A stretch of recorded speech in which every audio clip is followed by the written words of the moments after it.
We do a redo? Yeah.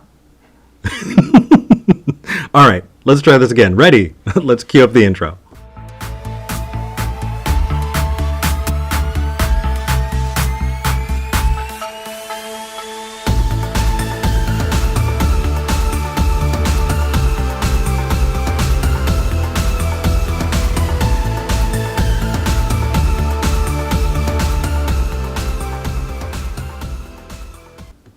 All right. Hey, take two. If you are listening to the podcast, because I'm going to be getting the podcast out, I promise, you will not know that I have made a cut and completely hidden the fact that there was a massive false start. For those who are watching live, thank you so much for joining, and I sincerely apologize for that. Hello. Welcome to the show. I'm Eric Murphy. This is Skeptic Generation, and we need to talk. It is September 22nd, 2024. It is season 3, episode 31 of SKEPGEN, and facts don't care about your feelings. Holy moly. Okay, let's go back through this again. Welcome to the expanded studio. Glad you are here to join me. If you're watching on twitch.tv/Skeptic Generation, thank you so much for joining. You might be wondering, what the hell is this shit show? It's this one. Thank you for joining. For people who don't know what the heck this show is one where people call in about what they believe and why. It started out as just a straight atheist skeptic show, and it has grown and changed. It has a lot to do with how we address people that we have those kind of fundamental disagreements with. It's gone into, deeper into philosophy and how we break those things apart and how that intersects with being a skeptic. Why don't we believe in a supernatural world, and how can we break those things apart? It's important. There's so much more to go into. And of course, if you do have a spiritual or a supernatural belief, I would love for you to call in and tell me why you think so. So we do have open phone lines. If you want to call in, the phone number, let me put the phone number up there, is toll free 412-SKEPGEN. That's 412-753-7436. Again, 412-SKEPGEN. 412-753-7436. Or if you want to call online, and this is also available international, we are an early show, so we can get international callers. You can go to tiny.cc/SKEPGEN online. Again, toll free, tiny.cc/SKEPGEN. We have a call screener who is waiting to take your call, and I would love to talk to you. Okay, now that we've got that out of the way, can you all see me? Are we looking good? Can we get started? Yes. Looks nice, a little dark. I can adjust that in the meantime. While I do that, though, just know that, me shifting and all of that is because I'm producing and hosting at the exact same time, and so I'm trying my best to get everything, working the way that it should. Facts don't care about your feelings. What does that mean? What does that mean to you? That is the first big thing I want to talk about today, so if you have an opinion on that, call in. I will get us started. It really did feel like an own, didn't it? When we would say facts don't care about your feelings, when people said, oh, well, I feel like there's something bigger out there than myself. I feel like this world has to contain more than you're just saying it does. And I really do think that comes from a level of indoctrination. We're sold on an idea that we live in a supernatural world, so it feels dimmer. It feels desaturated when we're told that it doesn't have those wonderful, amazing, supernatural things, when we're not going to get a universe filled with cupcakes and tummy rubs after we die, and we just die. It's a sad thing. And so, yeah, it does. It feels like an own. Facts don't care about your feelings. But what about when the feelings are facts? Because that is the case quite often. When we're talking about what we feel, that's important information. Oh, the front is working. How about this? Hopefully the brightness is adjusted a little bit and is better. Okay. What about in situations where let me see here. Now that I'm getting things going, I'm cooking. Let me cook. What about in situations where we're talking about experiences? If somebody says that they saw a ghost, are you going to call them a liar? Could they be lying? Or could they be, honest about an experience they had, but that experience not mapped to reality? Is that a lie? Are they deceived? Is there something that makes someone more or less likely to have those experiences? And ultimately, at what point do we write each other off? At what point do I tell somebody, I really don't care what you experienced, what you felt, or what you say you did? I'm not listening to you. Right? When do we shut off new information because we feel like we're eating fruit from a poisoned tree? Right? When do we call someone a dishonest interlocutor because we think that they just can't handle it or they're not listening? How useful is it? Those all kind of boil into facts not caring about feelings, right? Or at least the way that I've interacted with other atheists who talk about it. So we do have a caller on the line, and that caller is getting screened, and I sincerely appreciate that. So while they're doing that,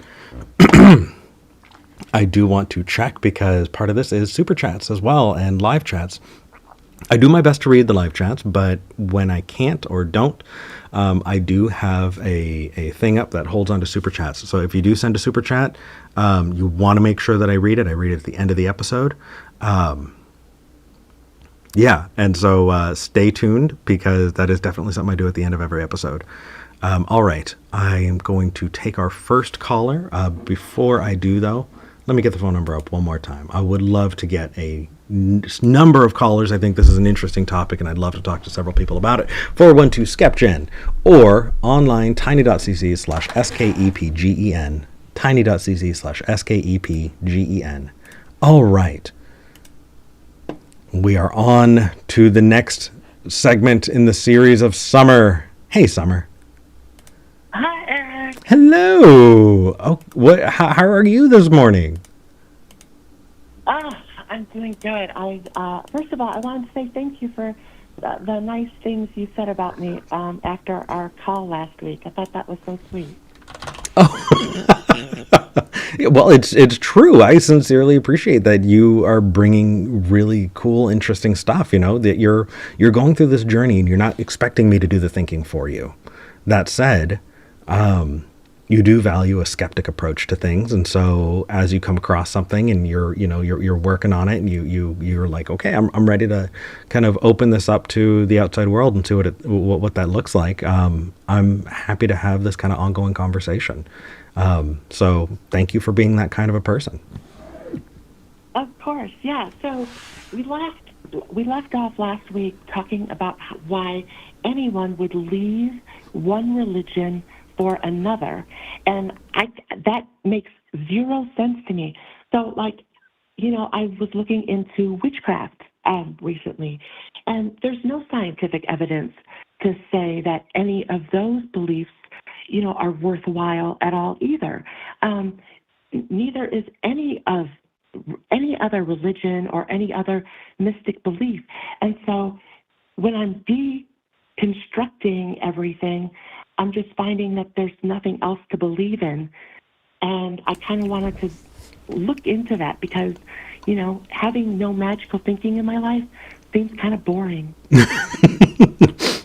Well, it kind of depends. So, I know a few people who do witchy stuff. One of them being my partner, who is an atheist. And so my question for you is... V believes in witchcraft? V does witchcraft. V does not believe in witchcraft. Oh, what's the difference? Exactly. That is the right question. Well, so there are a couple of really, really cool things. I feel like I haven't fully described it, and so I'm going to do my best, okay? All right, I hope I don't get you in trouble with her. Them. Or them. No worries. No, it's totally okay. So I think the first thing is that you're getting to do something fun. Whether or not you think that you're actually performing magic, the power of ritual over our own minds and bodies is demonstrated, like doing something ritualistically, you know, whether that be meditating regularly or welcoming the seasons, can have a really big boost on your mental and emotional well-being. One of the things that we do in our house is we welcome each season. It doesn't mean that there's anything magical about it, but what it means is that we're kind of getting in touch with our surroundings. We're recognizing when the season is changing. We're changing our diet to reflect that. You know, in the winter and the fall, we move towards more, you know, gourds and canned foods and things like that. In the spring, we're eating berries and kind of adjusting our diets to kind of experience that. You know, in the winter we have hearty, you know, stews, and in the summers we have, you know, things like you know, fish and you know, really light kind of fare. It's just, it feels really good. It feels nice to redecorate our home when the seasons change to reflect that. It's cozy. And there doesn't need to be magic for it to be special for us, right? Right, but I don't understand how that has anything to do with witchcraft. All of that is witchcraft. How is that witchcraft of changing your diet or, you know, welcoming a new season? How is that witchcraft? I thought witchcraft is like these supernatural abilities associated, like, that are like belief, I don't know, in like magic and spiritual, you know, practice. I thought that's witchcraft. Well, that's definitely what a lot of Christians think about witchcraft. And sure, there are some people who are into witchcraft who believe that, but there's more than that. You know, let's say you have somebody who, I don't know, pick your least favorite politician, print it out, print out their picture, stick it on a dartboard and throw darts at it. Does it feel a little bit cathartic to do that? Yes. Okay, now what if you sat down, lit some candles and some incense, and you know, did something that made you feel like there's some kind of significance there, and you burned that picture instead? Could you imagine there being catharsis there? Yes. Does that mean that it needs to necessarily have an impact on the real world? No. No. But it could be beneficial to you. It could feel good. Right? Yeah, it does feel good. Yeah, you're right. Or let's say, I don't know, you want to do something good. You know, you want to see more kindness in your life. You want to reach out and make new friends. You want to have whatever experience you're looking for in the world. There's this psychological concept called priming. Right? We know what priming is. When you prime yourself, you tell yourself, I'm going to experience X thing, and so you look for it, right? That's how some people get really obsessed with numbers. You know, they pick out a certain number, and now they're primed for it. They look for it, and they see it in license plates. They see it almost every day. They see it in zip codes. They see it on the fronts of houses and on phone numbers. They pick that thing out. Or there's another concept around priming, where if you're shopping for a car, right, and you want to buy a Kia Sorento, right? You don't see a whole lot of Kia Sorentos on the road, but when you want to buy one, you see them everywhere because you're thinking about it and you're looking for them. And all of a sudden you're primed to point out when those things happen. People can point to that and go, oh, it's synchronicity. Oh, there's some magical piece of it. No, it's our minds being able to point those things out, right? And we understand that. But let's say you want to experience something great, and so you do something that feels important to you. You do whatever, you know, light whatever spell candle you made or whatever it is that you feel personally connected to, and you prime yourself for the experience that you want to achieve. It doesn't mean that you're bending the universe, but it means you're doing something consciously. It has an impact of making people feel more like they have the ability to impact themselves that way. It's not necessarily magic. Yeah, I think you're right, because like I have been thinking about all these different, you know, types of religions like Wiccan and, you know, shamanism, but I never really thought that, like, I was always giving them meaning in terms of saying that they're mystical and magical, but I never really thought of like the, what's the word I'm trying to think of? Practical way that they can enhance my life. Right. So someone in the comments said, dancing around a fire, listening to music, drinking, calling on the psychological effects of the gods to overcome and consume you. Whether or not that actually happens, that sounds like a pretty fucking cool time, doesn't it? Yeah, it does. Right? And there are atheist pagans as well. You know, people who feel like they want to connect to maybe a religion that their ancestors had, or maybe it's something that really deeply interests them, and they find that that they want to connect with different concepts that they find embodied in different deities that can have meaning to them. And I'm not saying that all pagans are atheists. Most aren't, but there are atheist pagans. There are atheist witches. There are atheist Christians. There are atheists who go, hey, you know what? I don't believe in the dying and going to heaven bit, but I do like that Jesus said to feed the homeless, that Jesus was against taxation, or whatever the case is, and so they want to look towards that. They find the good things in there and they pick them out. That's one of the benefits of kind of deconstructing religious views, is you can take the parts that work for you. I have never, ever even thought about how they can still be positive in my life. And so thank you, Eric. Like, wow, this has opened up so much more for me today. But do you need to feel like there's supernatural there? I'm sorry, I didn't eat before the show, and so I'm snacking while you're talking. Like, that still doesn't address the main question you had, which is that there's, or the statement of there being less magic in the world, right? It feeling desaturated. Right. Yeah. Like, I don't know. I mean, I really want there to be magic and, things that we can't explore that bring value to my life. But being a skeptic now, that's all gone. But I could see how having some more practical ways of thinking about different religions and beliefs can benefit my life. I don't know. This has given me so much more to think about and research. Yeah, and again, like, I will tell you that you're going to come across people who want to gatekeep everyone else out. If you don't do things the way they want, they're going to gatekeep you out. You're going to find it everywhere. Yeah.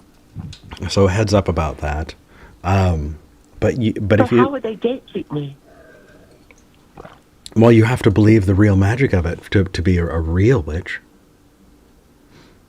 Oh, so there are terms and conditions before you can be part of that community? No, just like, there's so many communities there that, like, if you wouldn't want to be a part of a gatekeeping community anyway.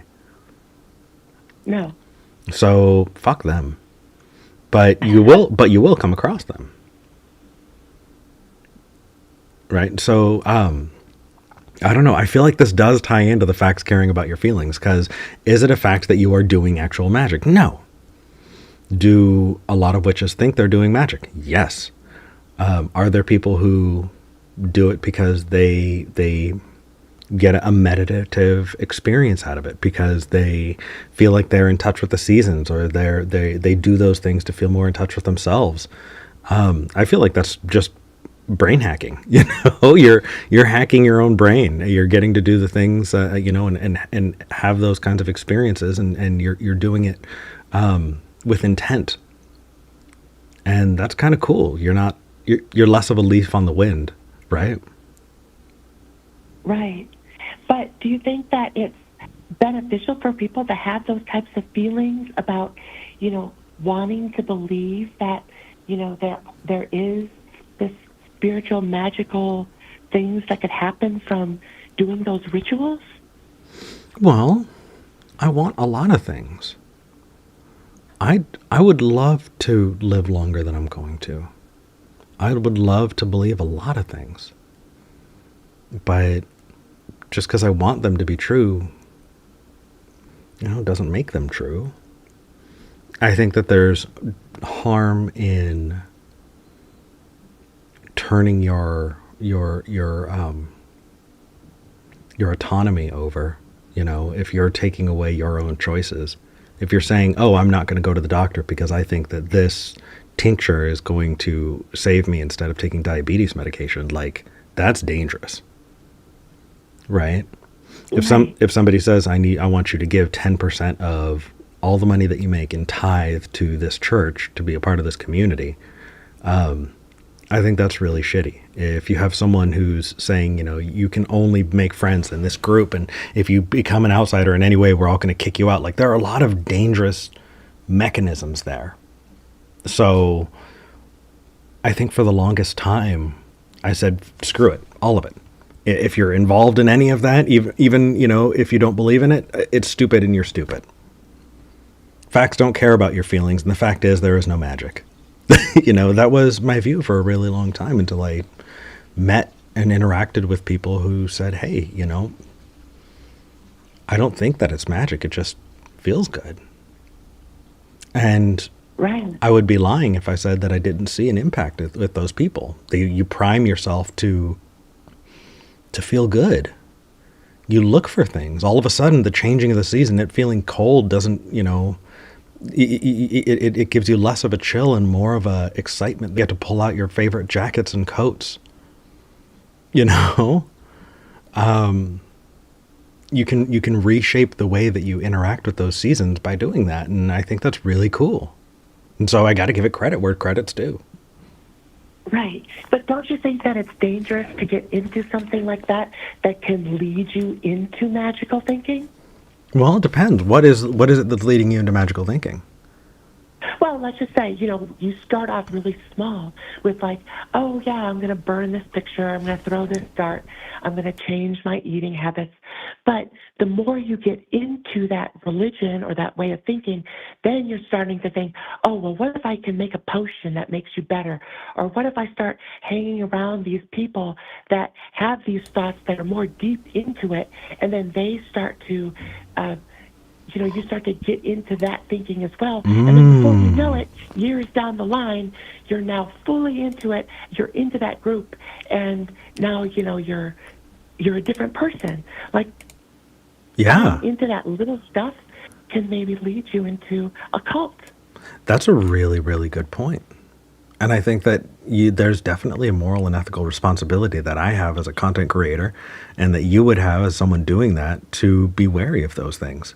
No, I absolutely agree. But you can only appeal to consequences so much, I agree with you that there is danger there, but I think maybe it's just the ways that I've interacted with it. Like, when I see V doing quote unquote spell work, they're not following a book or listening to somebody. They have a collection of, bits and bobs, different, plants and brick dust and whatever. And they go, this feels good. I'm going to grab a little bit of this and a little bit of that. And I'm going to, light some incense and just have some me time. And they're taking what works for them. They're not putting kind of power and authority in other figures. So I would definitely be wary of that. I don't think that in a non-magical world, spiritual leaders who tell you that they have magic powers, yeah, that makes absolutely no sense. And I would run away. I'd run for the hills if I saw them.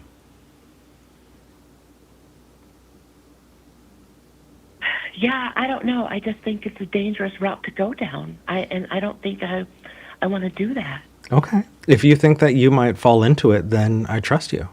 You know you way better than I do. Yeah. But isn't everyone susceptible to that? I mean, I don't see how anyone can get into those types of, thinking or into those types of beliefs without, the more time they spend in something, the deeper they're going to get into it, right? Not necessarily. When I was in my early 20s, my best friend in the world was Jewish, and didn't actually believe, but was raised with all of the holidays and everything like that.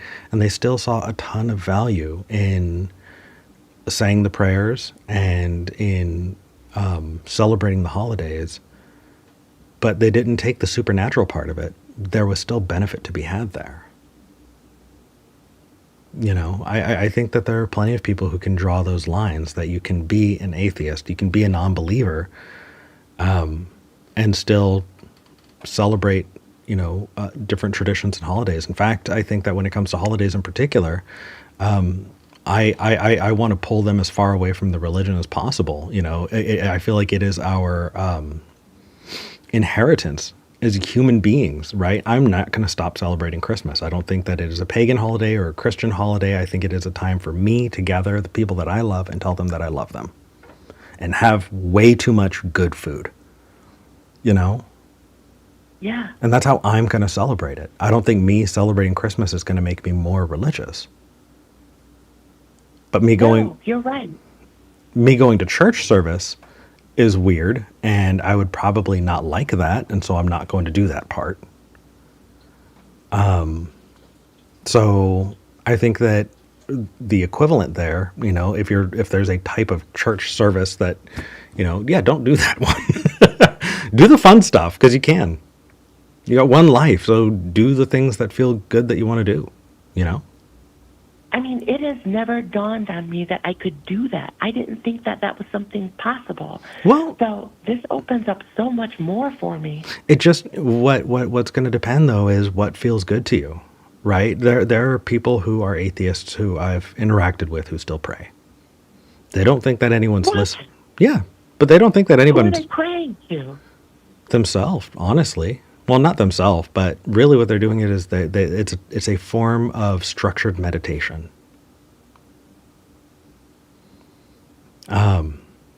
If you grew up Catholic and you're used to, saying so many Hail Marys, and that rote of doing that grounded you, then even if no one's listening, that grounding effect is still taking place. You're still doing something for you. But isn't the act of praying, isn't that to somebody or something? Not necessarily. But How can praying be? but that's why I brought that up, Summer, is because for me, when I pray, I feel nothing, and I feel like I'm speaking to no one, and because of that, it's not useful for me. Can you give me an example of how an atheist prays, please? Sure, guided meditation. But give me an example, can you? Um, I'm having trouble putting this together. so I treat guided meditation similar to the way that I do with prayer. So look up a guided meditation about kind of thinking inwardly, feeling your body, feeling, yourself in that, guiding your breaths, guiding your heart, and then imagining, that stress going away. One of the things that I have is I have a list of guided meditations on anxiety. When I feel an anxiety attack coming, I'll put that on, and it's soft music and guided listening to my body and working my way through those anxieties. I don't think that a magical sky daddy is listening and supernaturally doing it. It just helps me through that anxiety. All right, I'm going to read you the definition of prayer. Prayer is generally defined as a formalized or spontaneous act of communication with a deity, divine being, or spiritual force. Mm-hmm. Yeah, and if you were to look up witchcraft and you look up pagans, you're going to see that that's about, those specific things. What I'm saying is that there are non-believers who do those things too, who get something out of it. I'm confused. Maybe it could honestly be me poorly communicating. What I'm saying is non-believers can do those things and get stuff out of it, because I've seen it. I would be lying if I didn't say that, I've seen atheists who have continued doing religious rituals or practices or whatever because it brought them peace or it helped them in some way. And whatever that case is, cool. They don't think that it gives them magical abilities. They're not getting in touch with some supernatural force, but it helped them in some way. Yeah, I mean, I could see how it could help you. And I'm not saying that's necessarily you. I'm just saying that I know people and have met people who do that. I could find a community of people that do that. Heck, there's a caller, Atheo-Pagan, who watches this show, who's an atheist pagan, who would probably be able to tell you a whole lot about it. Heck, if you're watching today, Atheo-Pagan, call in and give us some more information. I'm putting on a hat that does not belong on my head. I'm trying my best to represent a group of people that I'm not one of. So if somebody believes that way, they should call in so that we can maybe get some more direct information from them. Yeah, I would so love that. Wow. I Yeah. have so much research to do now, Eric, and look into this, because this opens up, I've walked into a new door that I'd never known was there. Yeah, I think one of the first things that pops up when you type in atheist witch in Google is a really old article that V wrote one time. See if you can find it. see what you get out of it. I'd be interested in finding out. Yeah, I'm going to look into that. Thank you so much for taking my call and opening up my world. I don't know. I'm kind of speechless. I really never thought that was a possibility after leaving the Catholicism after 49 years. We can hack our own brains. We can do a whole bunch of cool stuff, that helps us. And I think what's really, really important here, I'm trying to summarize. I'm really trying to think, what do I really want to tell you right now, Summer? I think what I want you to take away from this is that atheism and being a non-believer is not a monolith. There is no pope of atheism who's going to excommunicate you because you atheisted wrong. So find the things that bring you joy and happiness and go for that. And I want to encourage you that you can live in a world without magic and special powers, but still find hope and wonder and joy and create your own magic, Yeah. I've been seeing therapists every 2 weeks for the past 25 years, and I think I've learned more from you than I have from my therapist. Oh no. Oh gosh. Oh no. I'm just some asshole on the internet. I am just some guy. So please, please, please don't listen to take whatever I have to say with a massive boulder of salt, okay? Oh, no, I am. I understand. But you've said things to me that have helped me open up my thinking instead of it being so hardline and closed. So I just want to say thank you for your show, and thank you. Oh, thank you. I didn't even get your name in the lower third this whole time. I was too interested in talking to you. I apologize. What? Oh, I know. Oh, geez, I didn't even get your pronoun. Hold on a second. I'm going to get this. I put she, they. What's wrong with me? Summer, have a wonderful rest of your day. And I hope that you can, look for things that bring you joy.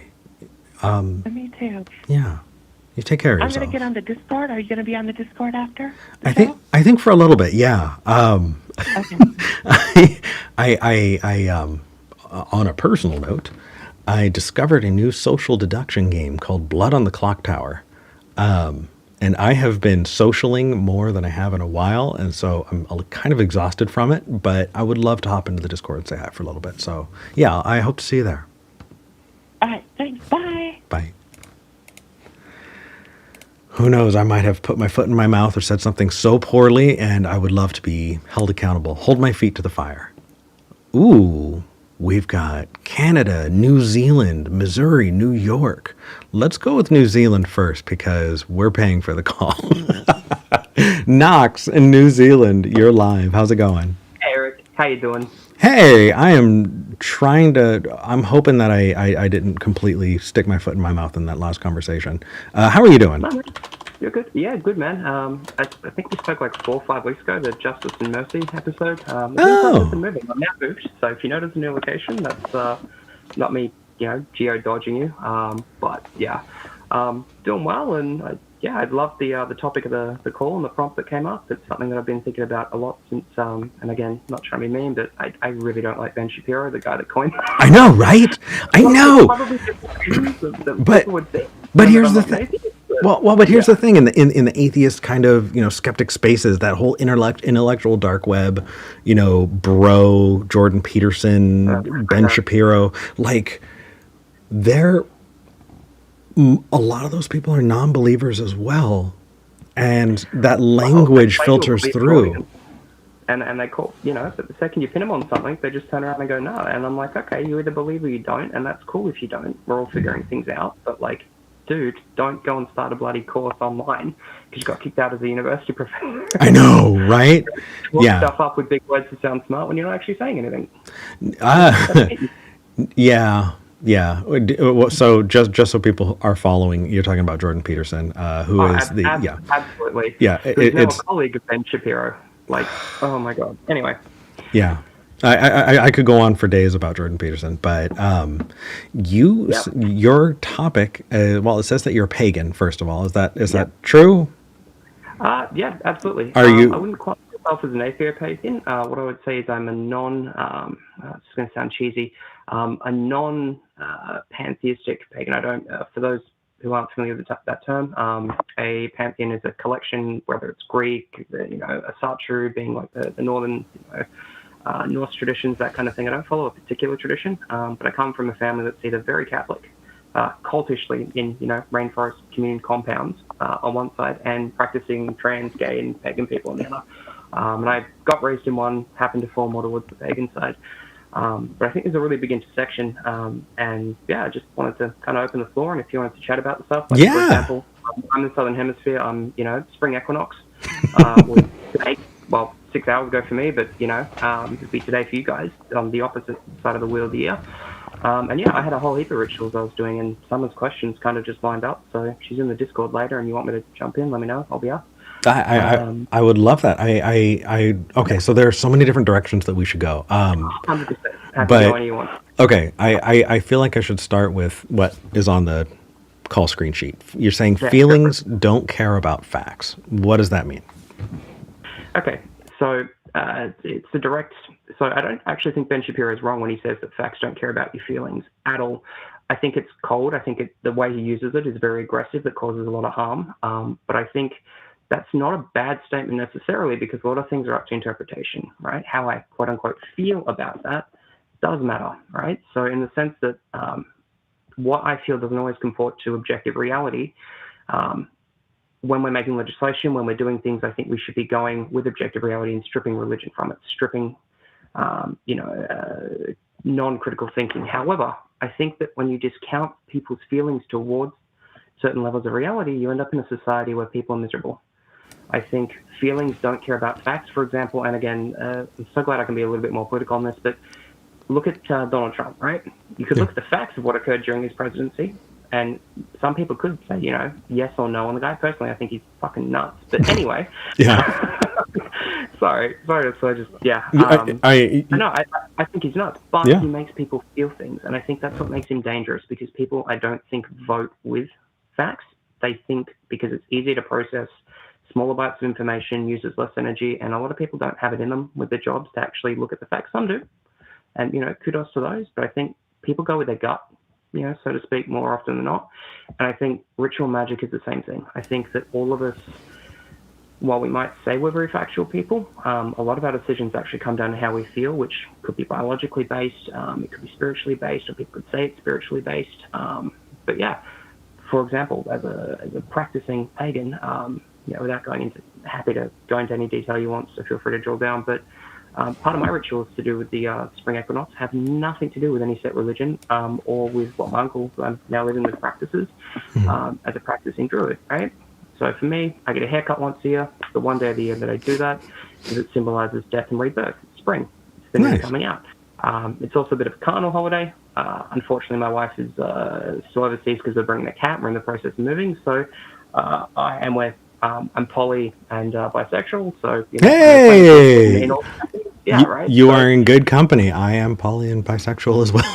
I know. I've been following you guys for years, right? So, and just like you and V, they're kind of the opposite in that sense. Like, V practices, ritual magic and atheo witchcraft. I wouldn't call myself an atheo witch because I do believe there are higher powers, but that comes to feelings, and I'm happy to jump on that. But my wife is an avid atheist, and over the years we've kind of, it started with a cool story, bro, and she still does that. But I've just said, look, how do those how you feel about reality is important. Your mental health is important. Your emotional health is important.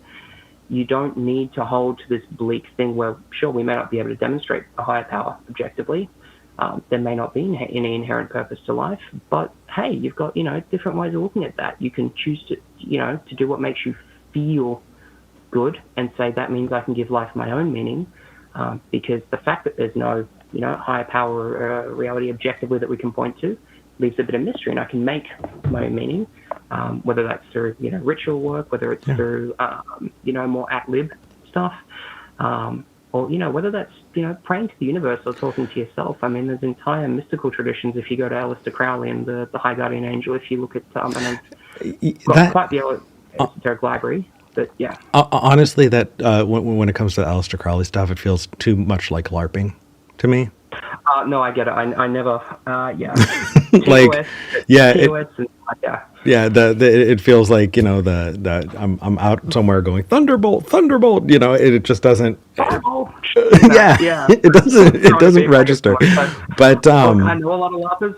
I do historical reenactment. But that's actually how I met my wife. But like either everyone's into it and you all give each other permission to be silly, or it can be really awkward. And 100%. yeah, okay. So I have something that I'd love for you to check out. Yeah. Check out Sartre, or was it existentialism? Yeah, existentialism is a humanism. Okay. He goes over so many things that you just said about the fact that we're creating our own values and our own meanings, the fact that we have the power and the ability to do that. And then he goes on to talk about what our responsibilities are to ourselves and to each other in a universe.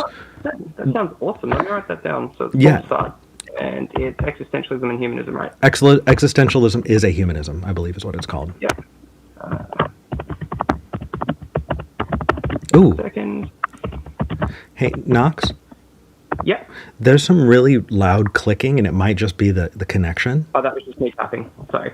Oh. I'm on my laptop. So it's like 4:30. Holy crap! You're on at 4:30 in the morning to watch this show? Yeah. Like I said, the equinox, which meant that like my ritual work was very abnormal. It involved an entire day of silence from sunset one night to the other one in contemplation and writing things down and burning off, ritual stuff and yada yada and all that. Which feel free to drill down if you want. But if you want to stick to the original prompt, happy to as well. Where do you want to go? No. I appreciate you doing that. One thing that from a non-believer to a believer, I think one thing that struck me along the lines of what you're talking about is on the winter equinox, the longest night of the year. Mm-hmm. I was invited before to sit with the fire and tend to a fire in a fireplace until the morning. Mm-hmm. How beautiful was that? How much did you think when you were watching those flames and seeing all the patterns go through things? I just like poetically feeling like I'm tending to a light in the darkest night of the year until light comes outside. And just the kind of poetic feeling that I got, right? It gave me chills and it made me really, really happy. And it made a regular night feel like a sleepover. There's some really, really cool stuff you can do with that. So when I was leaving, because I just moved from Australia to here, like I think I mentioned that before, I'll show up in different locations if you look at the IP and, code scanning and whatnot. Anyway, one of the things I had to do was I had to burn a lot of the things that I wasn't bringing because shipping costs is just phenomenal, right? So you get a lot of hard rubbish, bits of furniture, and I gave so much to charity. Everything I could get rid of, I did. Everything that could go to a second home, we just gave it away for free because people need it. No problem, right? But there were some things that held special memories or values that no one's going to want old photos. No one's going to want, an old staff that I carved a few seasons ago. Yeah. I'm a lapidrist as well. My family are, traditional Ponema or greenstone, New Zealand greenstone or jade. Holy shit, that's really cool. Dude, I'm in reenactors. I've been working with leather, antler, all the animals. Like I've actually made stuff out of creatures that I've killed, right? So it's whole thing, right? So there's a connection to memory, and for ritual purposes and stuff, a lot of that has significance. So what you're talking about with the fire, one of the things that stood out is when I was burning these things, I remembered the life, I consumed that life, and it felt fitting to watch that life go. And as those memories are going, and I can feel both that loss and that joy and that release of it, I stayed up most of the night just watching embers to make sure that my backyard didn't catch fire. Which is a good, yeah. In Australia is barren and dry, and, it's kind of heading towards summer. So, if it's not snakes out in the grass trying to kill you, very literally, we get some nasty tiger snakes there. I had to deal with a couple of times over the years. Embers will. Well, but as I was watching it, you get all those little creeks of fire, and it becomes, if you ever heard the term fire spraying, some people look into literal flames. I tend to like the idea of not burning my retinas out. Because the fact is, we can objectively say that we observe that and it happens, right? But the feeling that comes with that, the way that drives you into a non-guided meditation, and just those lines of flame going through, things do flash through your mind. The difference is, and it gets talked a lot about, where I was going with the higher guardian angel, the Levian Crowley and all that used to talk about. It's why the Thelemites talk about, if you've ever studied the original Thelema. And one of the best books on occult practice, not Discordianism, but it does reference it in there, because I know you've had a couple of crazy calls over the years about that. Yeah. But are you familiar with the author Peter J. Carroll? He was a very influential 20th century occultist thinker. He wrote Psychonaut, Lieben Null, those kind of books. I'm familiar. Okay. But you're familiar? I am definitely very ignorant, and so I would not want to speak with any authority about it. I'd rather learn from start. Yeah. Sure. So one of the things that you'll see in a lot of his writings and a lot of later traditions, whether it's Strigoi that is huge in Louisiana because of 2008 Twilight culture and all that other stuff that kind of came off there, is that anyone that practices chaos magic actually separates fact from belief, right? So they talk about it as a suspension of disbelief when you're doing ritual practice, where even though there's a part of your mind that is fully aware of what's going on and it's not necessarily grounded in reality, you're not going to be able, if you hold that thought in your mind, the cognitive dissonance is actually going to prevent you from experiencing what you're performing that ritual to achieve. Whether you believe that's an outcome that's going to come from things, or you're going to sabotage your own beliefs. So interesting. One of the things you want to do is, in a temporary sense, like let's say in Strigoi it's considered day side and night side, if anyone's interested in those traditions, or in other areas, they call it the decompression chamber, where when you set up a ritual space, when you're going to do something, you try and put, and I'm also a Freemason as well, have been for a while, and before you do any ritual there's usually a quiet contemplation space, and they'll swap out, without going into detail, certain little subtle things around the room. And that prepares you mentally for going into something that is separate from reality, right? And that suspension of disbelief that's temporary allows you to have that experience without coming out of it being crazy.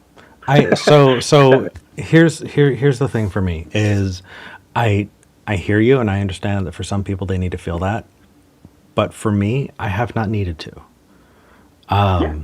For me, I've talked about it before, and from what I understand, I don't want to break Twitch's terms of service, and so I want to clarify that illegal things are illegal. 100%. Sure, the DMT is also in clinical practice. Right. But yeah, when I was in my early 20s, I went on a spirit journey. I did a number of hallucinogens, and recognizing that I'm messing with my brain chemistry, I didn't need to suspend my disbelief necessarily. I didn't need to tell myself that I'm actually learning things about the world. I can know that I'm messing with my brain chemistry, and I can still have great experiences. And so I don't think you have to suspend your disbelief necessarily. I understand that some people might get more out of it, but I wouldn't say that you have to. I would kick back on that and say, well, it's entirely possible to do that, and objectively doable. I mean, you take DMT, you're getting a pretty predictable response. It's why they use it in cancer patients to prevent fear of death, because it creates that separation. So some of the practice is astral projection. So I believe that when I go to a place, I'm physically going there and I'm perceiving things. Fuck no, I'm hallucinating. But the effort of actually going through the process of learning how to manually control your body, shut it down, try and remain conscious through sleep paralysis, there's a lot of auxiliary benefits that come from that. Now, yeah, sure, you might see something at the end of your bed that looks real fucking trippy. But if you go through that trip on a drug, when you take that drug, you're stuck in it. When you have the acid, you're forced to have that trip. When you take that DMT, if you're going to have a bad trip, and I've done DMT before, and it was it wasn't done recklessly. It was done under the supervision of someone who did it, who worked with people that have prescriptions for the substance, that were in that situation, so knew exactly what to expect. And before I took that substance, I had an understanding, and I'd already been practicing out-of-body experience before that. What I can tell you is it was the same kind of experience I was getting between both things. But like having done both those things, I would absolutely not advocate, unless you're in a medically prescribed position where you don't have time to learn the safer ways of doing it, to do it that way, because you are injecting something that you can't stop. When you put that in your body to force that experience, yes, you're having that experience, but you're trapped in it. Whereas if you learn to control that consciously, you can enter it and leave that when you need to, deal with it therapeutically. And if you're having a bad experience, you're not really going to get hooked on it. In the case of anything that might have addictive connotations, but psychedelics usually don't. Yeah, I think that I want to be careful moving into this specific topic because I'm not a doctor and I don't have enough. Well, yeah, and I feel like I don't want to accidentally give bad information there. And so my first reaction is just to go, let's hold off there, just because I don't want to inadvertently like prop something up that I have no idea what, you know what I mean? What impact I'm going to have there. But I appreciate your input there. I do. So Can I ask a question about you, just regarding your stuff? And again, if you can't answer because terms of service, go for it. But did you, I know you mentioned that you'd experimented with a few things. Had you tried the alternative approach to get a result first? Not judging, I'm just curious if you have, and if you had, how you would compare them in your experience between the two. Do you mean like sweat lodges versus, Yeah, whatever method, whatever, whether it's excitatory or restrictive to try and induce that altered state of consciousness. Restrictive things, either it's, some kind of starvation or deprivation of something that your body needs. What I've found is that, and it turns out psychologically, when you deprive yourself of things that your body needs to survive, it leads to zealotry. I really don't know how to describe this better. Do you know, I helped. I grew up in a cult where people would not take painkillers when they were dying for 6 months, literally dying, and offer their suffering to Jesus for no reason other than it made them feel pious. They were getting a reward that caused real suffering and torment. It's fucking horrible. Well, and I worked with my friend Drew, genetically modified skeptic, on a video about Dune. I've seen that video. It's the one about how the more harsh the religion becomes, the more people stick to it. Like the more in depth they go. Yeah. And so that is definitely like psychologically proven as well, that when you deprive yourself of those kinds of things for that practice, you entrench yourself more. When it comes to the hallucinogens, it's just been more fun. I don't know how to. I'm so gonna get kicked off of Twitch on my third stream, but yeah. If you want to change it so you don't get like. Yeah, no worries. I hope I answered your question though. 100%. Awesome. Hey Knox. At some point, I'd love for you to call back, just so that I'd love to explore a bit about what makes you feel like you're not an atheist, and what kind of higher power and what that means to you. That was one of the directions we could have gone. Well, the thing is I've got other callers now, and I feel like we've given this 20 minutes, and I want to give that topic. I know, right? This has been fun. This has been a fun conversation. I feel like that topic with you deserves more time than we'd be able to give it now. And so I would love for you to call back and, call. Are you going to be in the after show? Like, I know if you want to have it on air, I can save it for on air, but I know, like, Summer's going to jump in there from what she was saying. I am going to be in the after show on Twitch, and by the way, link to the on Twitch on Discord. Link to the Discord in the description. But I would love to have this conversation on air because I feel like it's useful. All right, cool. All right, hey Knox, I'll probably see you in the after show either way. Yeah, awesome, man. Have a great night. Thanks for taking the call. You too. Thank you. Yeah. I feel like conversations like that, I don't know, make this show fundamentally different from other call-in shows. And I like it. So, all right, let's move on because we've got so many. Okay, why don't we talk to Olive in Canada next? Olive, Hi. hey, how are you today? Good, thanks. I'm calling to talk to you about my dad because I'm from a highly indoctrinated family, and it's only been 6 years since I denounced Jesus. Or just stepped away from the faith? Yeah. Yeah. So like, see, he's not abusive in a way. In a sense, he's like, whenever I try to have a conversation with him, he always reverts back to talking about God somehow. Mm-hmm. And like, it's frustrating because I feel like I want to have a deeper conversation with him, but you can't have a conversation without bringing God up. How do I navigate that? So when you say deeper conversation, do you mean about God? No, it's more like whenever I try to talk to him about like maybe like him going through something, say like because I got anxiety issues and depression and stuff, and he talks about like, and whenever I try to talk to him about it, he always has to mention God somehow. And have you told them how that makes you feel? I try, but like he's literally like I'm a people pleaser. So like when I say that like it literally hurts him, I try to steer away from the conversation because it's just like I don't want to make him cry. True. So do you think it would make him cry if he found out that you don't believe? Yeah. And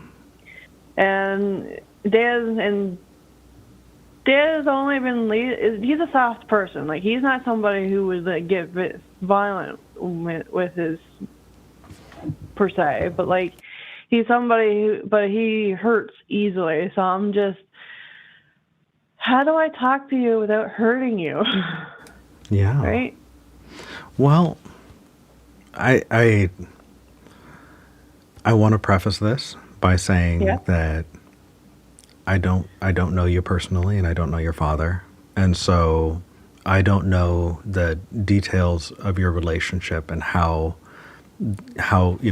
your history, a life with each other, that relationship, how those things impact each other. So please take anything that I have to say with a huge grain of salt, because I don't want to give you non-useful input. Okay? Mm-hmm. So that said, it sounds like someone is hurting no matter what, and you're wanting to protect his hurt by being the one hurt instead. Okay, yeah, I understand. I get what you're saying there. And I can't tell you one way or the other, but I would ask you if your dad knew that you were hurting when you were talking to him, how would he feel about that? If he knew that, he was inadvertently making you really uncomfortable.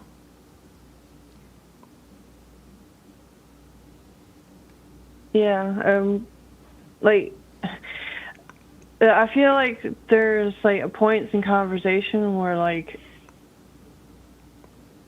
I would want to tell him like the facts, but like the topic of the show, facts don't care about your feelings, but like the fact is I do care about his feelings, and I'm sure he does too. I'm sure he cares about my feelings as well. Yeah. It's just that like where can I find a middle ground, right? Yeah. So if it is possible, I definitely recommend a therapist for really intense conversations that I've needed to have with members of my family. I actually worked with a therapist to put together kind of a script. What do I think is going to happen, so I can kind of practice what I'm going to say and work on that way. I think that is definitely the best approach. And yeah, it doesn't sound tenable. It doesn't sound like the position you're in is something that is going to long term be good for either of your health. Yeah, like I don't want to resort to no contact because he's a good overall he's a good father. He fought for us for custody, and he was a devoted father. It's just that because of the heavy indoctrination, I can't go any further than a parent and child. Yeah, kind of a cursory, kind of arm's distance relationship. Yeah. Then is it possible to tell him without telling him that you don't believe that, hey, when it comes to religion, I'm in my own place, I'm got my own stuff, and I don't feel comfortable, and it makes me uncomfortable when you talk about religion in front of me? Can that be a topic that we just leave on the table and don't talk about? I could try that. Because, regardless, if he says no, then he's making a choice to make you uncomfortable knowingly. And that's on him to own. For you to say, I'm uncomfortable in this place, either he's going to respect that or he's not, but at least you got to say it. And if in the future it's too much and you say, hey, I said this thing made me uncomfortable and you didn't stop or whatever, I'm going to need to step back from communicating with you because I'm just uncomfortable all the time. It doesn't feel good. That might be at least a little easier. Yeah. But then again, I don't know you, I don't know your dad, and so potentially that could help. Okay, yeah, thanks. I just wanted to get some second opinion about how to go forward, right? There are a million and one ways to establish boundaries, but what's important is that you're setting boundaries for yourself that you feel good about and that are going to protect your well-being. And setting boundaries is not hurting other people. If someone thinks that they're personally hurt by you setting boundaries for yourself, then that's them wanting to control you. You have every right to protect your peace of mind, and you have every right to protect your well-being by setting healthy boundaries with the people around you. Yeah. Yeah. I'll let you go now, and thank you for talking to me. Olive, I wish you the absolute best, and I'm sorry you're going through that. That's got to be really, really shitty. And I, as somebody with depression and anxiety, I can only imagine the shit that you're feeling around this. So I really wish you the best. Thank you. Yeah, take care. Bye. Bye.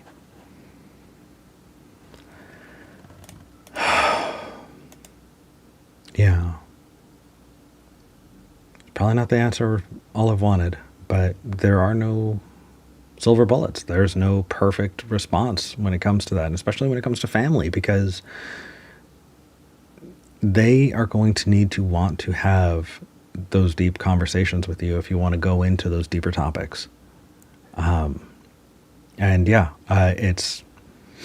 It's so much more than people give credit for. All right, let's move on.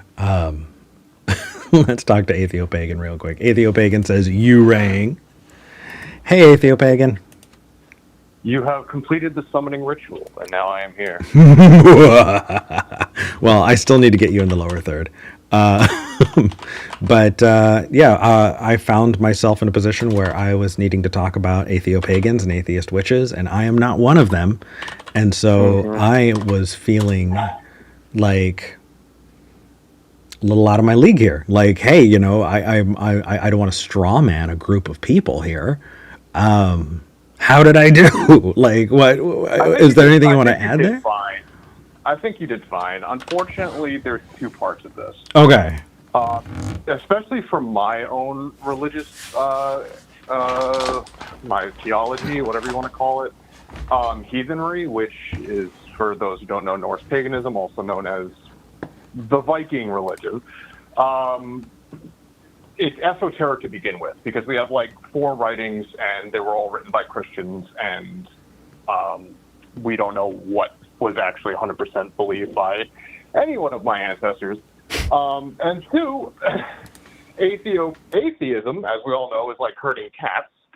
So when you combine those 2 things, you basically have the most esoteric ideology imaginable. Okay, hold on.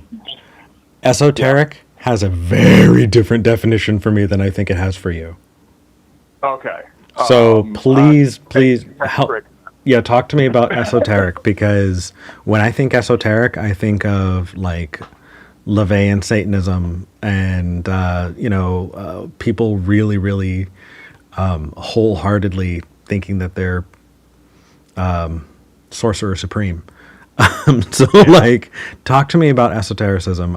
Do you just mean obscure, or Yeah, what? very obscure. Like, if you put 2 atheo-pagans next to each other, they're going to have very different ideologies about what they're pursuing. There are Jungian atheo-pagans who like trying to embody the tropes of the gods, which is closer to what I do. Really? And then there are like the more, how do I put this? Like anything can be a god. Like the act of and this is the more mystical thinking that I ascribe to, but like the very embodiment of a thing is quote unquote godly. So you have that course. So there's a lot of different ways you can go about it, and yeah. So like, go ahead, because I know I've said a lot. You have. And like my brain is just my ADHD brain is jumping to 10 different things, but the one that it's settled on right now is the God word. So growing up in a Christian environment, we were taught to gatekeep God very tightly. Right? Our version of God is the right version, and your version of God is the wrong version, depending on, whatever intricacies there we could find, right? People argued about circumcision, or people argued about baptism, how to baptize, or whether or not you need to be baptized young or old, or whatever the case is. We argued over the specifics around God. And I think as an adult, when I hear the word God, I hear a term that people are warring over and have warred over and will continue to war over for so long that it is a term that I just find useless. And so if somebody says anything can be a god, in a way I could be like, well, yeah, people believe all kinds of crazy shit about their gods. But at the same time, that's really kind of dismissive on my part. And so I don't want to do that. Instead, I kind of leave the God word for the believers. So if somebody says, this Jungian archetype is a god, my first reaction is to go, can we just call it something not that? Because I feel like it muddies the water, and it brings a whole bunch of, Deus Vult, a bunch of people coming in and trying to argue for their religion. One of the first times you and I talked, I tried to get a little bit into my theology, which made your eyes roll to the back of your head. So, I'll try to be very quick. I venerate Fenrir, which is a god that has, in the modern age, been very symbolic of fighting against oppression and breaking chains. This is a kind of a new phenomenon that's happened only the last few years. Even more progressive pagans have been taking Fenrir as not an evil deity, but as an actual representation of fighting against much bigger powers than yourself. And so every day I wake up and I turn over and I see my Fenrir altar sitting next to my bed, and I'm reminded of my call to make sure that those around me are free to do what they will. and also engage with the world how they should be able to engage with it. I've gone to Antifa rallies. I've protested in front of Trump Tower. I've engaged with pro-Palestine movements, et cetera, et cetera, et cetera. Because that's what my religious, quote-unquote, drive pushes me to do. And Fenrir is my embodiment of that, is how I approach it. I mean, but it sounds like you're treating Fenrir like a mascot for the ideology that you've built up and are calling it a religion. And yes, because there are other cultural, spiritual, and environmental factors in my life that engage me in that way.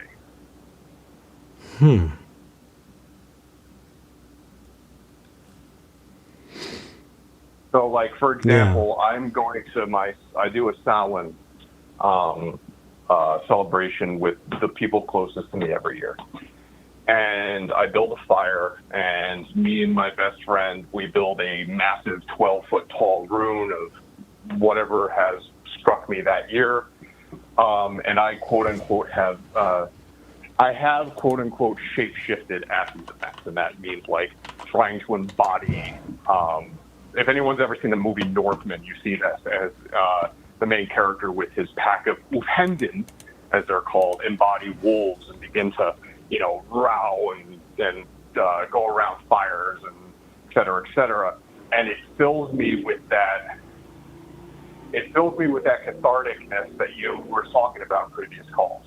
It fills me with that energy and that desire, and I call out to Fenrir to assist me. I do not believe he exists, but I'm trying to unlock that mental state.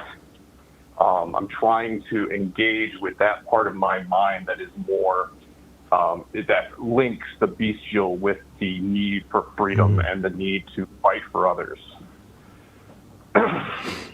got it. I'm sitting with that for a minute.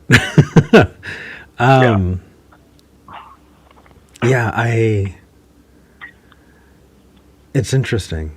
In talking with Summer earlier, I said that there were atheists who pray because the act of prayer for them has some benefit to them. They don't think that anyone's listening, but they still do it because they get something out of it. Right. And while I'm not one of those people, I would be lying if I said that I haven't met people who that has worked for. And so if that works for you, then I'm glad it does.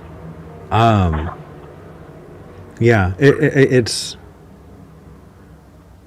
I don't think that would work for me, but right. No, I don't. Ethiopic. I've talked to other people about this. Like, I don't think that this is. I don't. Ethiopaganism isn't a thing that everyone needs to engage with. In fact, I'm 100%. I have atheists in my friend group who join me for these rituals who engage with it in a very different way. And there's as long as you're not like detracting me, I don't care. And as long as you're enjoying yourself. Yeah. Like I'm not going to people like you need to be an athiopagan. Like that's no, but if we're gonna like listen to music and dance around a fire, it's probably gonna be a good time regardless. Yeah. Okay. I'm gonna sit with that because I know that there were times, there have been times where I've gone, hey, either way, you're still propping up something that's not true, and yeah, that was one of our first conversations. Yeah. Yeah, and over time, I think. Maybe I've just been in this for too long because now I'm just like, well, duh, of course it's not true. And I don't know. But either way, I'm really, really glad that I got you and that New Zealand caller because I am not an atheo-pagan, and because of that, I don't want to misspeak. So I appreciate you calling and giving a little bit more context. Considering you and I have all had all these conversations, considering your partners with me, If there was ever an atheist that isn't a member of my quote unquote community, I trust you to engage with it with good faith, and I don't think I would trust many others to do so. So you're fine. Well, I appreciate it. I'd still much rather have I don't like talking about people when they're not in the room. Right. So right. I get it. Yeah. So on a more positive note, I am off to a wedding of one of my partners. So hey, I'm dressed up in my kilt and I'm putting on my fur, and we're gonna head up and have a bit of a party. Well, while you're all gussied up, if you get the chance, I'd love to see a picture in the Discord. If not, okay, totally understood. But I hope you have a wonderful, wonderful time. Thank you so much, Eric. Talk to you later. Love you. Be safe. Love you too. Take care. Bye-bye. Sweetheart, as always. All right. Let's move on to our next caller. We have Trent in Missouri. We are just rolling through talking to people. Trent, you are live. Hey, Eric. It's good to talk to you. It's been a while since I've talked to you. Hey, Trent. It's good to talk to you, too. Give me just a second to get you in the lower third. And, ooh, there's a loud noise in the background, and I don't know what it is. Oh, it stopped. Oh, I moved something on my desk, and I guess I have a very sensitive microphone. It sounds like you've got a really nice microphone. Geez, oh man, if it's picking it up that loud. Yeah, no, okay. Fair. So I'll be careful not to move anything on my desk. Appreciate it. Okay, so let me read here, and let me see if I can get a little bit here.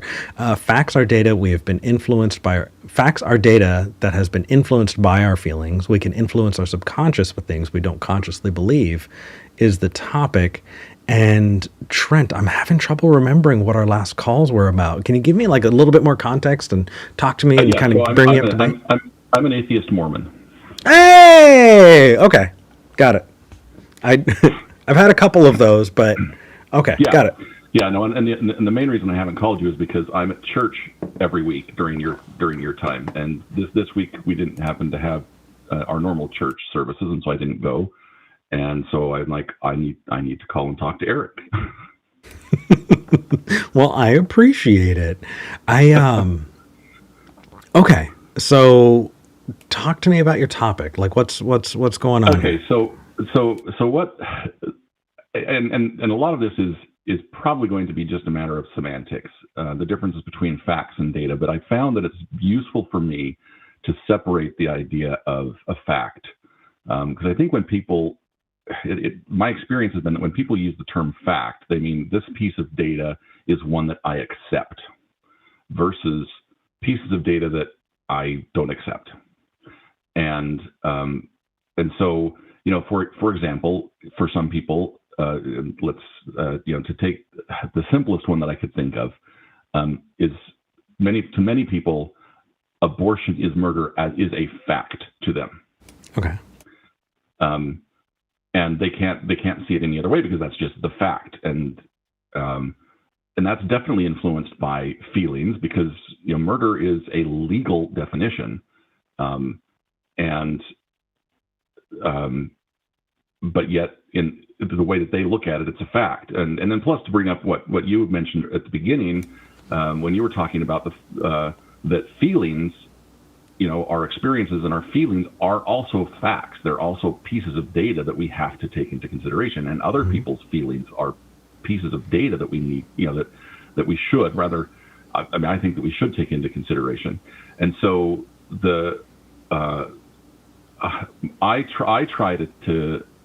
actually tried to get rid of the word fact in my discourse.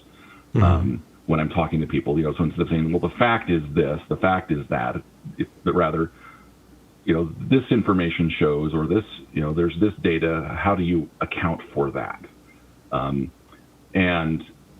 So that's where I think that, and again, it's a matter of definitions and semantics, but I find, and this is kind of my thesis in general, is that our narratives that we tell, the stories that we wrap around things, that is far more important than the data that because we all have access to similar data. I wouldn't say we have access to all the same data because No, we absolutely don't. Yeah. We absolutely don't because of many things. One is that so much of our data is from our own experiences. We have our own histories, and then even data that could theoretically be shared is not because of power imbalances and power structures and information access. All of those things give us different sets of data. Sure. But even if we have a shared data point, so for example, members of the same family, growing up, I was one of 10 children, and my experience within, even if we have the same exact experience at the same time, all of us are going to remember it differently, and so we all have different facts about that experience, and because those are all influenced by our feelings about it. Yeah. And so again, I don't want to make too big a deal out of it because, but I do think that's actually what like Ben Shapiro and things are doing, is that they are using this term that seems like it's devoid of emotion. Mm-hmm. Fact. Everyone in their own mind, that has come to mean, oh yeah, that's something that just is. Well, I'm not sure that that's the case, and so that's why I've decided to stop using that word when I'm referring to data. These are the inputs. Well, so interesting. Okay, so I'm kind of similar. I definitely don't use the word fact unless I'm talking about a brute fact. And brute facts, where I interact with that concept of a brute fact, is not evidence of really anything. So the example that I would give is gravity. Right, the phenomenon of gravity. I lift a thing, I let go, it drops, it hits the floor. That is a brute fact. That's what happened. That is not the explanation of it. We can talk about the explanation of what's happening. We can talk about theories and all of that. But as a brute fact, that is a phenomenon that happened. Right. It itself does not have explanatory value, but it is just the thing. I feel like you're touching on a language that I use around the word truth. Mm-hmm. And truth is that which comports to reality. And so I don't think that you have your own facts about, like, let's say, you're talking about your childhood, right?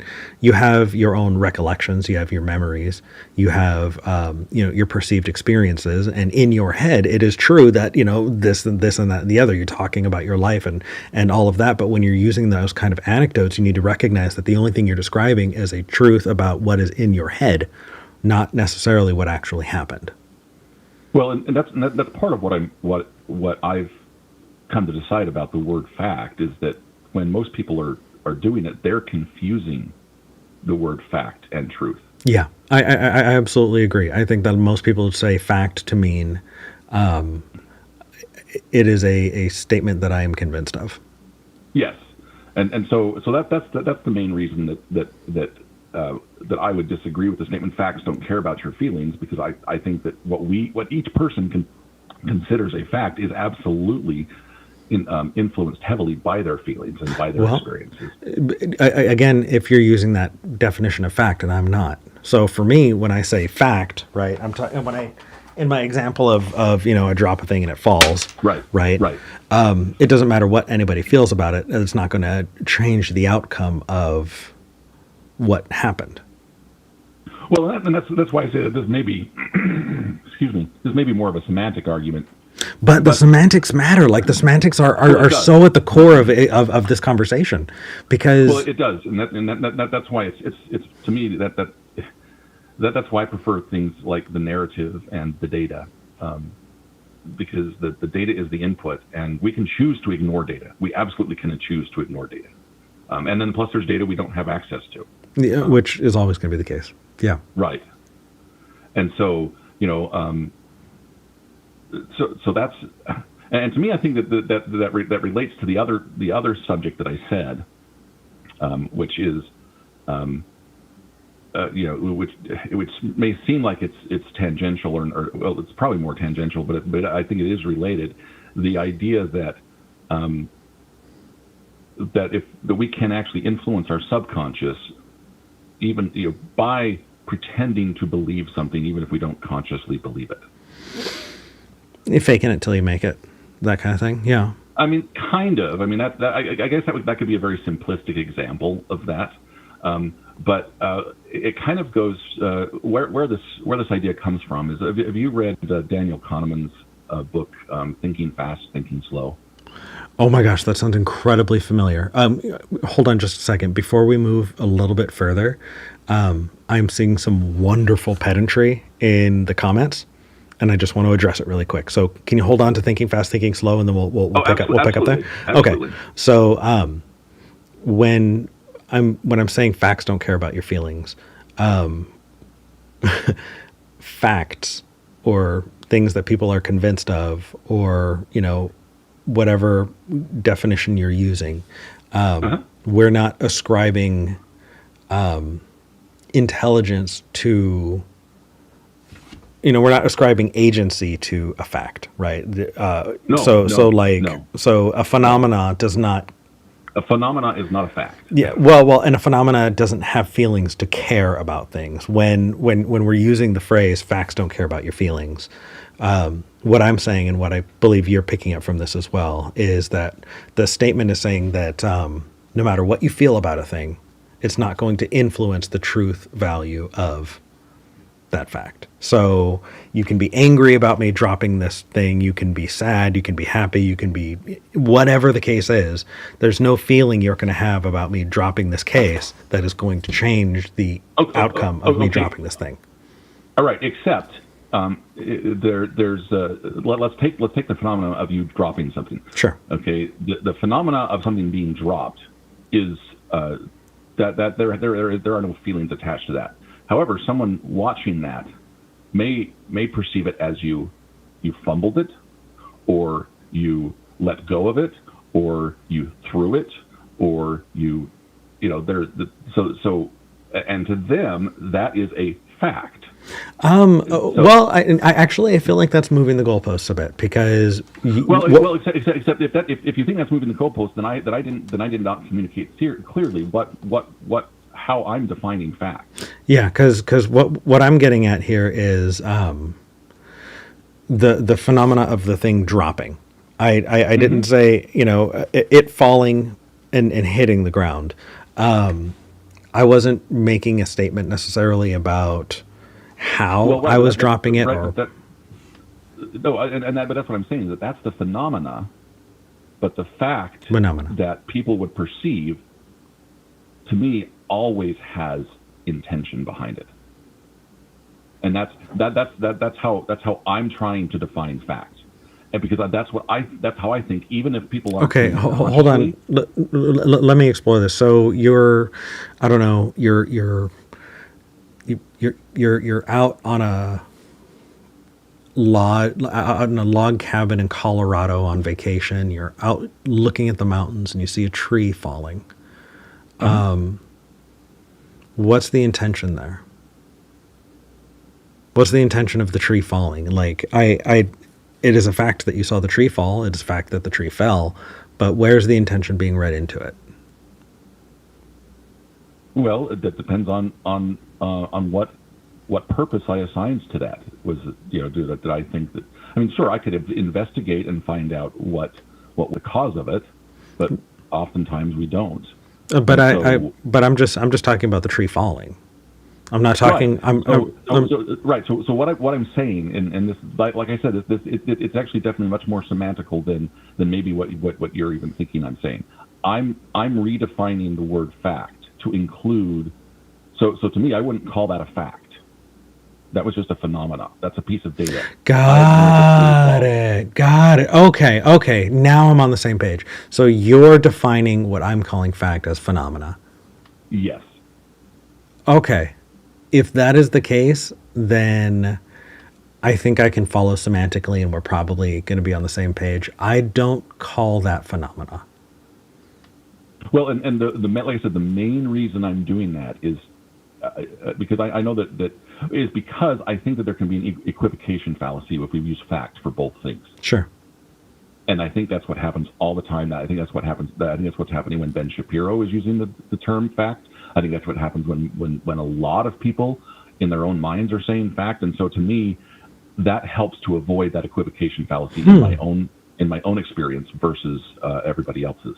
So Okay. I'm not trying to say that any time anyone uses the term fact that they are meaning that it's imbued with feelings, but I think that it's just too easy for people to equivocate on which one they mean, even to themselves. So maybe it's better if we just don't use the word fact anymore. That's part of what I'm arguing. I'm on board. If we're abandoning a word so that we can use more precise language, then I'm totally cool with that. Yeah, and that was my main point with that. Yeah. I'm always in favor of using precise language, and if we're going to split those things up so that we can have a more nuanced conversation, yeah, I'm right there with you. Okay, so you're saying that the phrase "facts don't care about your feelings." The word "facts" just is kind of a shitty word.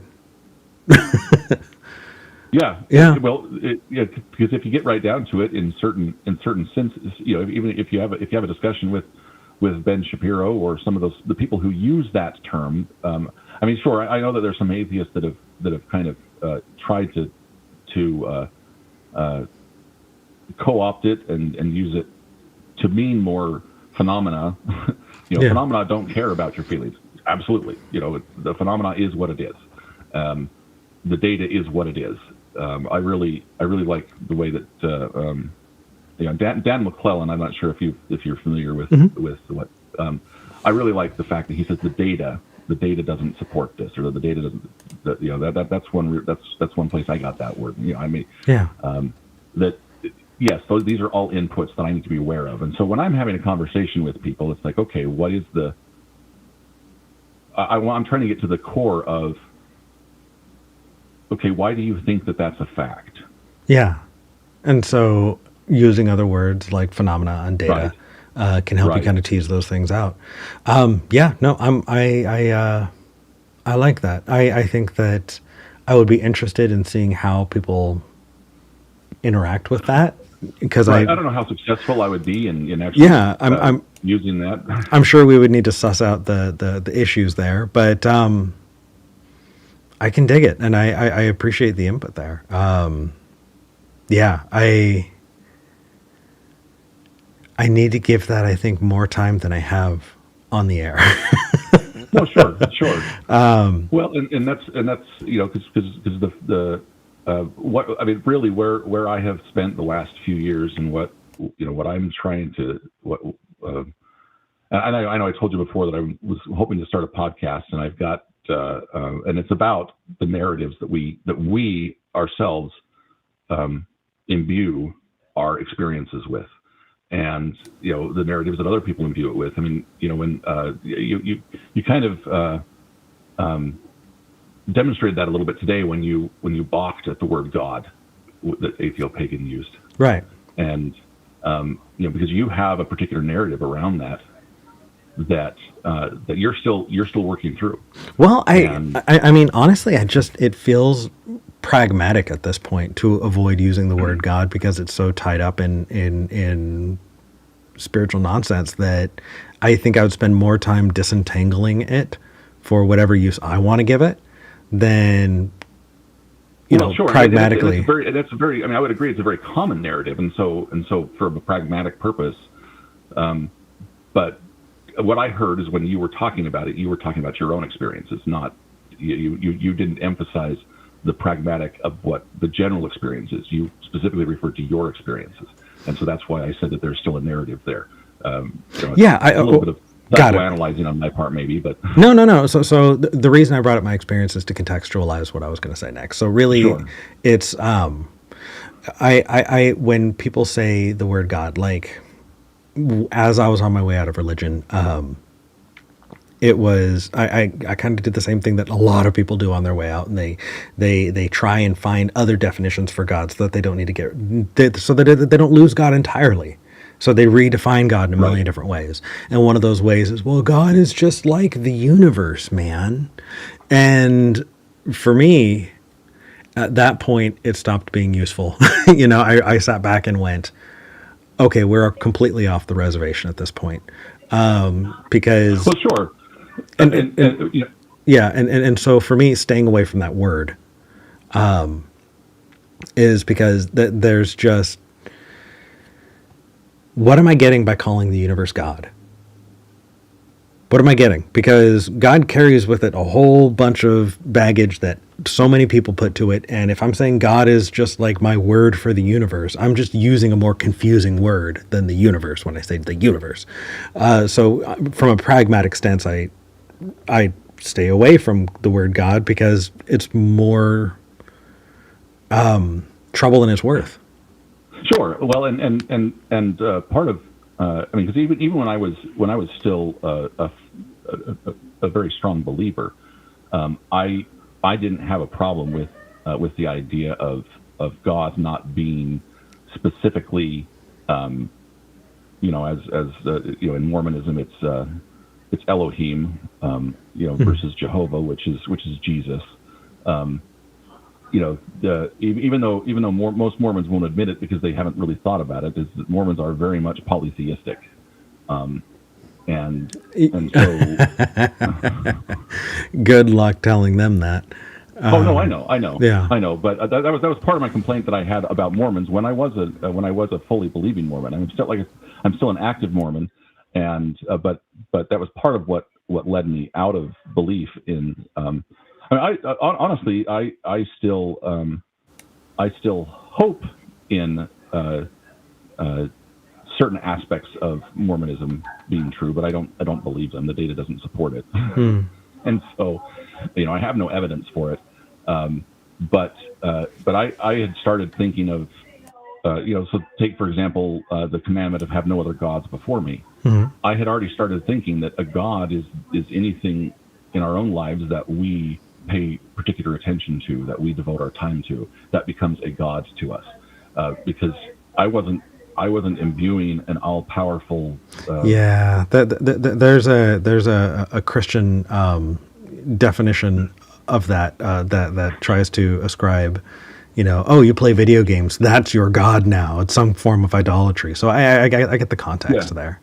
Yeah, and so that's why and so I was trying to use.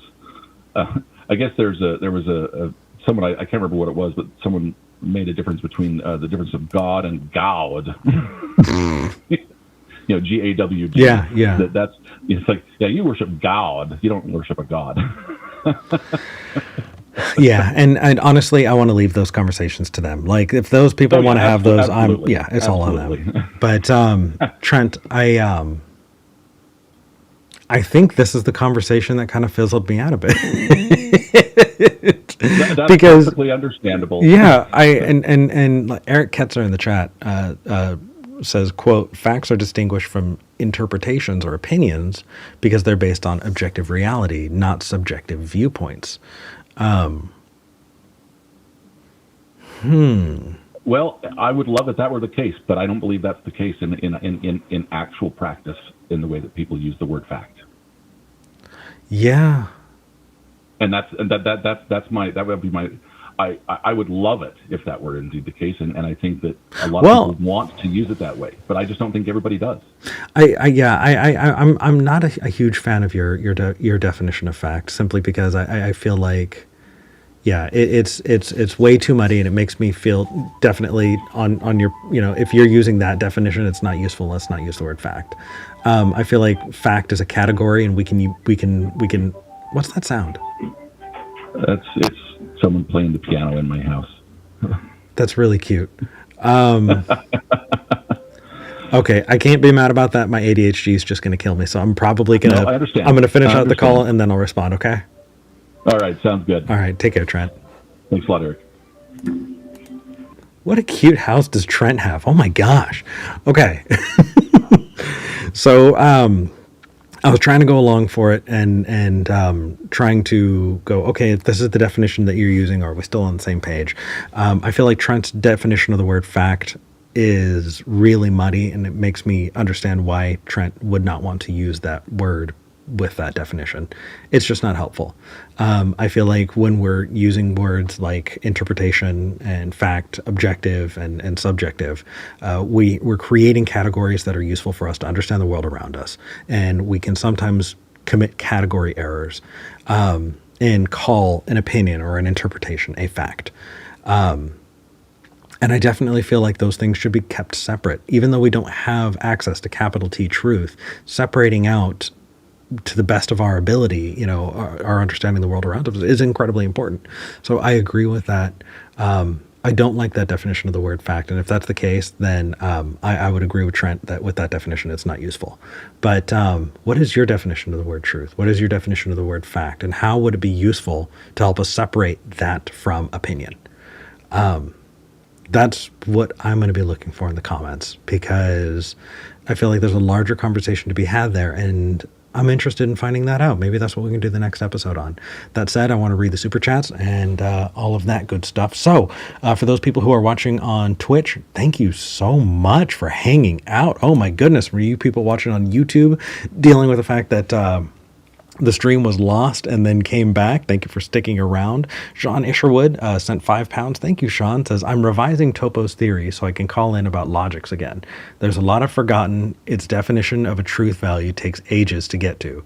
Yeah, you're going to need to package that in a way that we can interact with reasonably on a call-in show. So if that's something you can do, I absolutely encourage it. If not, take more time on it so that we can get to that point. I'm definitely interested. But for now, I'm going to hop over to the Discord because I want to hang out with people. It's been a while. And yeah, so with that said, have you hit the like button? Have you subscribed to this channel or hit the notification bell to be notified about new live streams or clips that are coming out? If you haven't, please do. And if you want to support the show, consider going to patreon.com/skepticgeneration. That's patreon.com/skepticgeneration.